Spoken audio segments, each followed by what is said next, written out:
తాల్ radio Telugu ప్రేక్షకులకి నమస్కారం. తాల్ బ్లాగ్స్లో భాగంగా ఈరోజు పద్మశ్రీ వనజీవి రామయ్య గారిని కలుసుకోవడానికి వచ్చాము. చెట్లను పెంచండి, అవి మనల్ని రక్షిస్తాయి అనే నినాదంతో ఎన్నో ఏళ్ళుగా చెట్లను పెంచుతున్న దరిపెల్లి రామయ్య వనజీవి రామయ్యగా ఎలా మారాడు, ఆయనకు మొక్కలపై ఇష్టం కలిగించిన విశేషాలు ఏంటి, అతని భవిష్యత్ ప్లాన్స్ ఏంటి, ఇవన్నీ కూడా ఈరోజు ఆయన అడిగే తెలుసుకుందాం.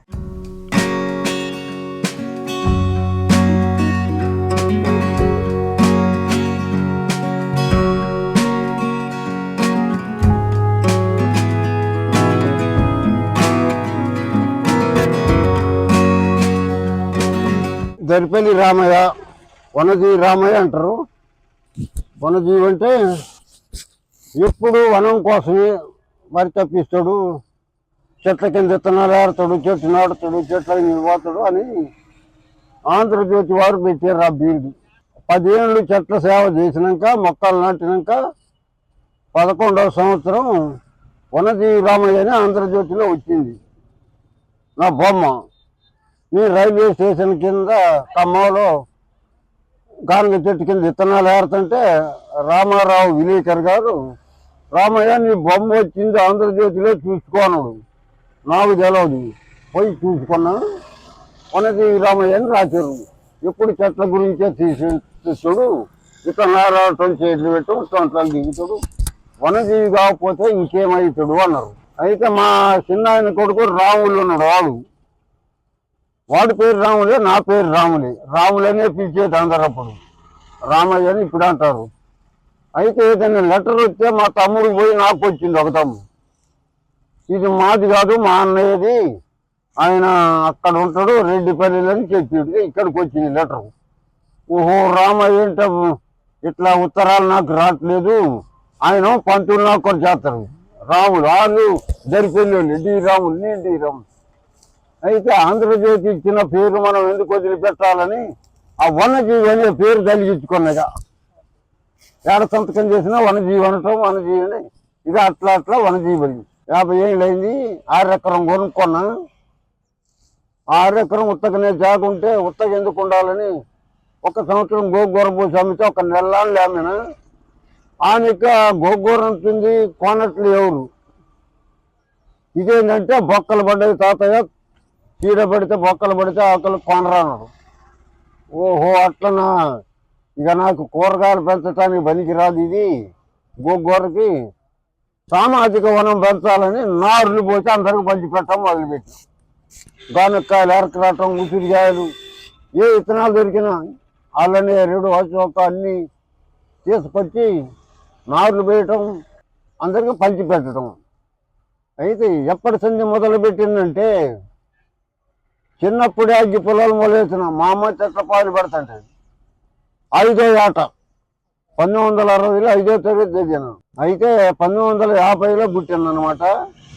55లో అక్షరాభ్యాసం దోలినారు. 5వ ఏట 1వ తరగతి నెట్టకు వచ్చాను. అప్పటి సందే చెట్లు అంటే ప్రేమ. ఎందుకు ప్రేమ అంటే ఏ జబ్బు చేసినా చెట్లతోనే వైద్యం చేస్తారు. చెవు పోట్లు వేసిందంటే సబ్జాకు పోయాలంటారు. మహిళలు నాటేస్తే చేతులు చెడితే గుంట కరగాడకు రాస్తారు, బృంగరాజం అంటారు. పిల్లలకి నట్టలు పడితే మోతికి మాడ నూరిపోతారు. చిన్నపిల్లలకి వాళ్ళు మట్టి ఆడుకుంటారుగా, మట్టి తీటినే నట్టలు పడతాయి అటు పొట్టలు, నట్టల మందు. ఇట్లా నోరు చెడితే జిట్టి తాకిన వాళ్ళు ఉంటారు. ఇట్లా ఏ జబ్బు వచ్చినా కూడా పిల్లలకి సులుగురైతే పంచాకు రాయమంటారు. ఏ జబ్బు వచ్చినా చెట్లతోనే పని. చెట్లను పెంచాలనేది పడ్డది. పడ్డ తర్వాత స్కూల్కి పోతే స్కూల్లో ఒక పీరియడ్ తోట పని చేయించేది మా సారు. లేత బెండకాయలు తినుకుంటే మాతో పని చేయించేది. మగ పిల్లగాళ్ళం పార పని చేయటం, చెట్లకు పాదులు చేయటం, ఆడపిల్లలు కలుపు తీయటం, మగపిల్లలు బొంగలతో నీళ్ళు తెచ్చిపోయటం. చెట్ల ద్వారానే అన్ని ఆహార పదార్థాలు దొరుకుతాయి అనేది అర్థమైంది. అందుకే చెట్ల మీద ప్రేమ పడింది. అయితే తోట పని అయింది కదా. గురజాడ అప్పారావు గారి దేశభక్తి చేయాలంటే నాకు ఇష్టం. దేశం అంటే మట్టి కాదు, ఈ దేశం అంటే మనుషులోయి. దేశమును ప్రేమించమన్నా, మంచి అన్నది పెంచమన్నా, దేశం అంటే మట్టి కాదు, ఈ దేశం అంటే మనుషులోయి. సొంత లాభం కొంత మానుక పొరుగు వారికి తోడు పడవయి పూని ఏదైనా చేసి జనులకు చూపం అంటే చెట్టు నాటి చూపిస్తాను. ఎందుకంటే మనం ధర్మపుత్రులు చేయించలేం, ధర్మాసుపత్రులు కట్టించలేం, ప్రతాపరుద్దులాగా చెరువులు పోయించలేము, రామప్ప గుళ్ళు కట్టించలేము. 3 దారులు గెలిచే కాడ ఒక చెట్టు నాటగలం. భద్రాద్రి రాముడికి గుళ్ళు కట్టించి గోపన్న పంది కన్నబడ్డాడట. 3 దారులు గెలిచే చెట్టు నాటితే ఏ దారిలో పడను అనుకోను, ఏ జైల్లో. కానీ 3 ఎకరాల పొలం అమ్ముకున్నా. ఇక్కడ ప్రజలు నన్ను చూస్తే నవ్వుతారు. పద్మశ్రీ ఇస్తే ఏముంటుందో 3 ఎకరాల పొలం వచ్చిందా, పొలం అమ్ముకుంటూ అంటారు. తెలిసిన వారం 3 ఎకరాలు కాదు 30 ఎకరాలు అమ్ముకున్నా ఇది రాదంటారు. ఇక దేశభక్తి, గురజాడ గారి దేశభక్తికి జీవం పోతాను. పాడుకోగానే ఏముంది, దాన్ని ఆచరణలో పెట్టాలనేది. వినరయ్య, రామకోట రాస్తే మోక్షం వస్తుందంటారా? రామ అనుకుంటూ రాజ్యంలో మొక్కలు నాటిన మోక్షం వస్తుంది అనేది ప్రజలకు చెప్పటం నా యొక్క నమ్మకం. పని చేయాలి మనిషి అన్నవాడు. కర్మయోగమే గొప్పతనుడుగా శ్రీకృష్ణ పరమాత్మ గీపోదేశంలో. సన్యాసి యోగం కన్నా కర్మయోగమే గొప్పది. కర్మయోగం ద్వారానే రైతులు పంట పండితే చీమలకి బియ్య పిత్తులు దొరుకుతాయి. పంట పండింది ఎట్లా? కాబట్టి కర్మయోగాన్ని నమ్ముతా నేను. సైన్స్ నమ్ముతా, మూఢనమ్మకాలు నమ్మను. మూఢనమ్మకాలు విన్నాం ఏంటంటే, నేను రైల్లో ప్రయాణం చేస్తుంటే ఒక ఆయన కలిసి, చంద్రబాబు నాయుడు నీకు బండి ఇచ్చిండు, అవార్డులు వస్తున్నాయి, సన్మానాలు జరుగుతున్నాయి, జనం జిటిని మీద ఉంది, పని జిట్టు అంతరం కడుతున్నాను. అదే ఇదే నాకు అవన్నీ యంత్రాలు నాకు పడవు. మూఢనమ్మకాలు. విద్యార్థులు కూడా ఇదే చెప్తా, కష్టపడి చదివి మార్కులు పొందాలి. కానీ అదృష్టాన్ని నమ్ముకొని లాటరీ టికెట్లు కొనొద్దంట. సైన్స్ నమ్మాలి. అయితే వాడు అంతరం కడతానంటే, నువ్వు ఇచ్చే అంతరం ఎంత అంటే 20 రూపాయలు అన్నాడు. ఆ అంతరం నా బండికి గట్టయ్యా, స్కూటర్కి ఇక పెట్రోల్ పోయిన దానికి పెట్రోల్ పోయకుంటే ఉరకాలి నాన్న. వినవా? మరి అంతర బలం చూడాలిగా, ఈ అంతరం ఎంత బలమైంది. కాబట్టి అట్లా నేను మూఢనమ్మకాలకి ప్రయాణం చేయను. మూఢనమ్మకాల వల్ల నరబళ్ళు కూడా ఇస్తారు. కాబట్టిగా మనిషి సైన్స్ నమ్మాలి. సైన్స్ వల్లనే సుఖజీవనం గడుస్తుంది. దేవుణ్ణి తలుచుకోండి వద్దన్నట్లే. దేవుని మీద భారం వేసి పని చేయకుండా ఉంటుంది. పెట్టనిండి పలసాయ రాదు, ఆహారం రాదు. కాబట్టిగా మనిషి సైన్స్ నమ్మాలి. దైవ ప్రార్థనలో ఆరోగ్య సూత్రం ఏమి ఉంది? ఆరోగ్యమే మహాభాగ్యం. ఈత లేని దేవుడు పెట్టుకోవాలనుకుంటే ఇల్లు వెళ్ళుకుంటుంది, ముగ్గు పెట్టుకుంటుంది, ఇంట్లో గుడ్డలని ఒత్తుకుంటుంది, పరిశుభ్రత పాటిస్తారు. దేవుడు పెట్టకపోతే ఇల్లు వెళ్తారు. అందుకోసం దేవుడు పెట్టుకోవటంలో అందరూ చుట్టాలు పక్కాలు కలిసి మానవ సంబంధాలు ఐక్యమవుతాయి. లేకపోతే మనిషికి బంధం ఉండదు. దేవాలయ ప్రాంగణంలో పోతే ఒక కొత్తదనం. రాత్రి పండుకుంటే ఆ యొక్క గుడి గోపురం, అక్కడి జనం, ఆ లింగం కండల్లో మెదిలితే పీడకలలు రావు. ఇలా ఆడిపోయినా, పలానా దేవస్థానం పోయినా, పలానా తిరుపతి పోయినా, పలానా యాదగిరి పోయినా, పలానా భద్రాచలం పోయినా, పలానా కాశీ పోయినా అని గుర్తొస్తే అక్కడ మానసిక వ్యాధులు పోతాయి, ఆరోగ్యం ఉంటుంది, కొత్తదనం వస్తుంది. కాబట్టి దైవ ప్రార్థన చేసుకుంటూ రామ అంటూ రాజ్యంలో మొక్కలు నాటాలి. మరి భజన చేస్తే చెట్టు బతకదుగా, బావి కాడిపోయి చేతపొచ్చి నీళ్లు పోయాలి. అందుకోసం కాబట్టిగా ఇప్పుడు దైవ చింతనతో పాటు పర్యావరణ పరిరక్షణ చింతన ఉండాలి. మనిషిలో ప్రవర్తన తీసుకురావాలి. అందుకనే పగవుడికైనా ఒక పండ్ల చెట్టు ఎత్తా, పండు చెట్టును. ఆ పండ్ల చెట్టు కాయగాసి జామ చెట్టు ఇచ్చినా, మామిడి చెట్టు ఇచ్చినా, ఆ పండు తినేటప్పుడైనా ప్రవర్తన వస్తుంది. అయ్యో నేను రావణతో పంచాయతీ పెట్టుకోవటం పొరపాటే, ఆయన ఇచ్చిన చెట్టు కాయలుగా వస్తుంది అనేది మనిషి మంచి ప్రవర్తన మనిషి అవుతాడు అనేది సంఘజీవి అవుతాడు. సంఘానికి హాని పెట్టని మనిషిగా తయారవుతాడు అని నా ఆశ. గాంధీ గారు అన్నాడు, మహాత్మా గాంధీ, ఈ చెంప కొడితే ఆ చెంప చూపి అన్నాడు. అట్లా చూపించలేం కాబట్టి ఒక పండ్ల మొక్క కొనుక్కొచ్చేయని ఇస్తాం. అయితే అప్పట్లో నేను సినిమాలు బాగా చూసేది. డీజిల్కి పోయేది కదా, డీజిల్కి పోతే 1 గంటకు వస్తుంది ట్యాంక్. అంటే ఎవరి దాకా ఏం చేయాలని 9ంటికి పోయేది బువ్వదిని డీజిల్కి. 2వ సినిమా చూసి వచ్చేది. అయితే సినిమాలు బాగా చూసేది. నేను చూడని సినిమా కమ్మలు ఆడకూడదు, అన్ని చూడాలి.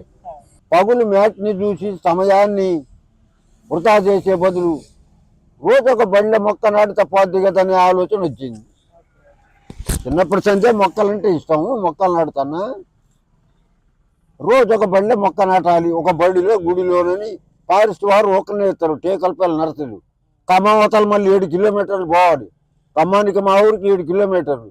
చూడండి, మళ్ళీ 7 కిలోమీటర్లు సైకిల్ దొక్కుంటూ పోయి మొక్కలు చేసుకొచ్చి రోజు ఒక బడిలో గుళ్ళో వేసేది. అట్లా అలవాటైంది. గవర్నమెంట్ హాస్పిటల్ కాడికి రాగానే అన్ని పళ్ళల్లో వేస్తాను, గుళ్ళు వేస్తాను. ఈ గవర్నమెంట్ హాస్పిటల్ నాకు 3 నెలలు వైద్యం చేసారు.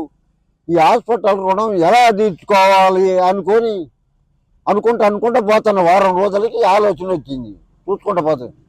అరే ఇంకా ఇళ్ళ కూడా 4 మొక్కలు వేస్తాను, ఇంకా రుణం ఏముంది. జనం నీడకుంటారు. హాస్పిటల్లోనే పోయాను. పోతే మొక్కలు వేస్తానంటే అక్కడ డాక్టరు ఏడేస్తావు నన్ను ఎత్తిన ఏనడా మహానుభావుడు.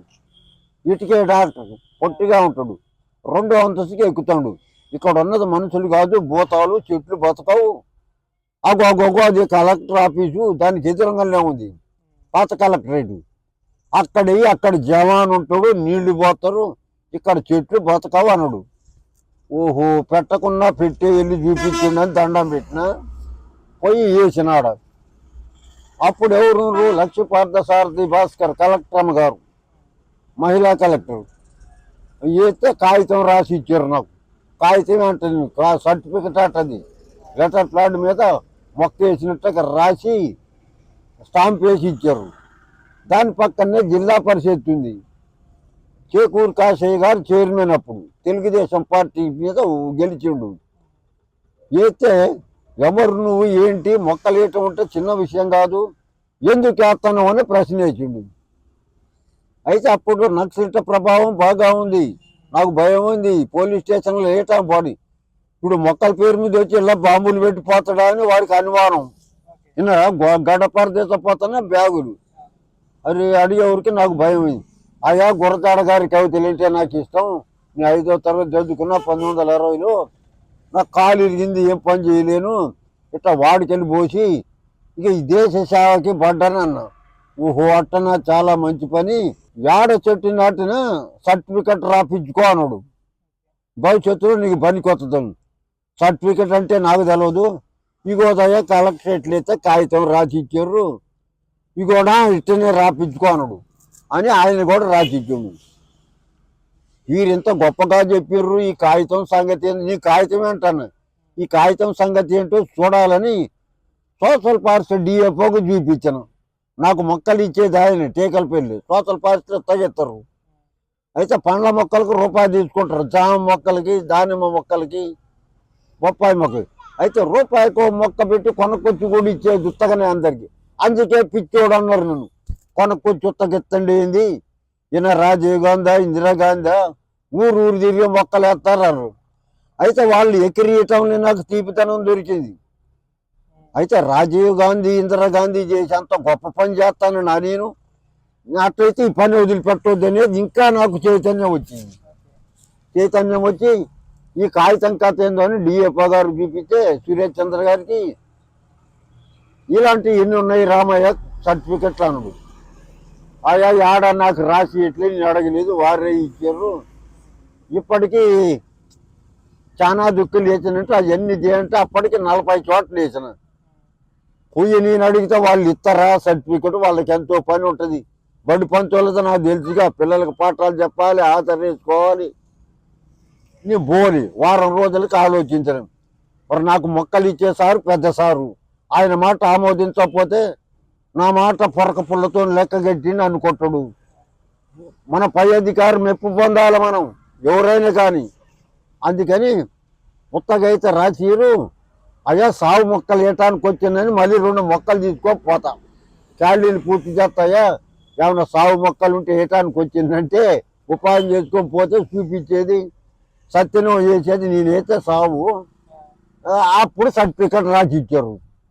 వారు అడిగింది ఆగస్టు 15 అప్పుడు, వానాకాలం ఆగస్టు కదా. జనవరి 26 కల్లా 140 పాఠశాలలు అయింది. ఆ సర్టిఫికెట్లన్నీ తీసుకుపోయి కలెక్టర్ గారు చూపిస్తే కలెక్టర్ అమ్మ గారు జాతీయ పక్షి అట నెమిలి బొమ్మ ఇచ్చింది. అప్పటి సంధి పైకి రావటమైంది. ఇక నేను డిఎఫ్ఓ గారితో భద్రాచలం పోతుంటే నాతో ఇంటర్వ్యూ తీసుకోండు చంద్రభాస్కర్ గారు, హిందూ పేపర్ సారు. రామయ్య నీ కోసం 2 ఏళ్ల బట్టి తిరుగుతాను, నువ్వు దొరకట్లేదు. నీ ఎట్ట దొరికితే పాలు పోయటం మొక్కలు ఎసిరాటం ఏడుంటుందో తెలియదు. వార్త రాసిండు 2 ఏళ్లకి ఇండియా టుడేలో వచ్చింది. రాస్తే అది చంద్రబాబు నాయుడు గారు చదివిండు. జన్మభూమి కార్యక్రమానికి ముష్టికుంటలు వచ్చిండు. ముష్టికుంటలు వచ్చి రామయ్య నీ చరిత్ర అంతా చదివిన నిన్ను గెలిచినందుకు సంతోషంగా ఉన్నాను అని నేను అడక్కోకుండానే రామయ్యకి బండి ఇవ్వండి, స్కూటర్ అని ఇచ్చిండు. నెలకు 1500 పెట్రోల్ ఛార్జీలు ఇచ్చారు.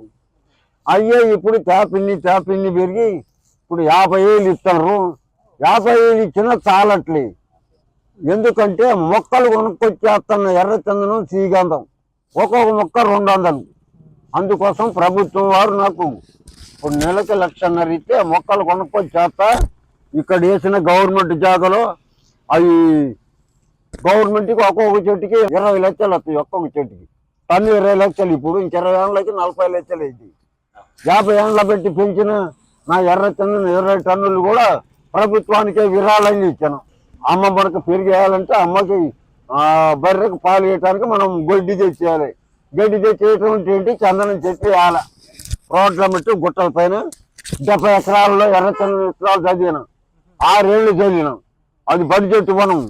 పాండవలూరు గుట్టలు ఉన్నాయి, చెరువుగట్ట గుట్టలు, పల్లెగూడ ముత్తగో గుట్టలకి. ఈ 12 ఏళ్ల క్రితమే చల్లిన. హరితారం రాకతోలేనాయి. నిన్నరా ముందు చూపుతోని. మరి గిరిజన కళాకారులకు ₹1,00,00,000 ఇచ్చింది. నాకు ఇయ్యలే, నన్ను నా జాబితాలో చేరతలే. నేను హరితనిధి కూడా డబ్బులు ఇచ్చిన 4 కోట్లు విరాళం. ప్రభుత్వం నా మీద దయదలిచి నాకు ₹1,00,00,000 ఇచ్చి నెల 1,50,000 ఇస్తే ఇంకా చెట్టు నాటుతా. శ్రీగంధం అందరు నాటే నాట్లు. గవర్నమెంట్కి డబ్బులు వచ్చే మొక్కలు నాటుతా. మరి అందరు పాడితే కొత్త పాట పాడాలి. నేను పద్మశ్రీని కదా. ప్రభుత్వం నాకు ఎంత ఖర్చు పెట్టిందో నెల డబ్బులు ఇచ్చుకుంటా. అంతకు 10 రెట్లు నేను చచ్చినాక డబ్బులు రావాలని గవర్నమెంట్కి అమ్మితే, చెట్లు అమ్మితే వృధా కాకూడదు. మనం పెట్టిన ఖర్చు ఇప్పుడు ఇంత లేకతోడిని చాచుకుంటాం, బరితోడిని. మరిది ఈయన్ని పిల్లలు పెట్టి పాలు ఇస్తే కదా దాని కష్టం తీరిద్ది. అట్ట తీరాలనేది నా ఆశ. ఎందుకు ఇవన్నీ దేశభక్తి అంటే గురతాడు అప్పారావు గారు చెప్పింది. దేశం అంటే మట్టి కాదు, దేశం అంటే మనుషులు. కొంత లాభం కొంత మానవుడు. దేశ సేవ కన్నా దైవ పూజనం గలదరు. దేశ సేవ కన్నా మించిన గొప్ప పూజ లేదట నెహ్రూ గారు అన్నారు. నాగార్జున సాగరు, కృష్ణ డ్యాముల వంటి ఆధునిక దేవాలయాలట. ఒక గుడికి, ఒక ఊరికి దేవుడి గుడి ఉంటే బువ్వ దొరకదు ప్రజలకి. చెరువు ఉండాలి. చెరువు ఉంటే బువ్వ దొరికింది. ప్రతి ఎకరానికి ఒక బావి ఉండాలి, బోరు ఉండాలి, ఉంటే బువ్వ దొరికింది. దేవుడా కష్టం వచ్చినప్పుడే దేవుని దళతం. అందుకే దళం కష్టాలే రావాలి. దేవుని దళం అంటే కష్టాలు రావాలి. వినరా? దేవుణ్ణి దలుచుకోగాని సైన్స్ నమ్మాలని చెప్తా ఉంటా. చట్ట విరుద్ధమైన గంజాయి మొక్కలు పెంచి ఖైదున పడివాడు వెర్రివాడు అని రాశాను. గంధం చెట్టు పెంచుకో, గంజాయి పెంచి బేడీలు పడి జైలు ఎందుకు పడాలా?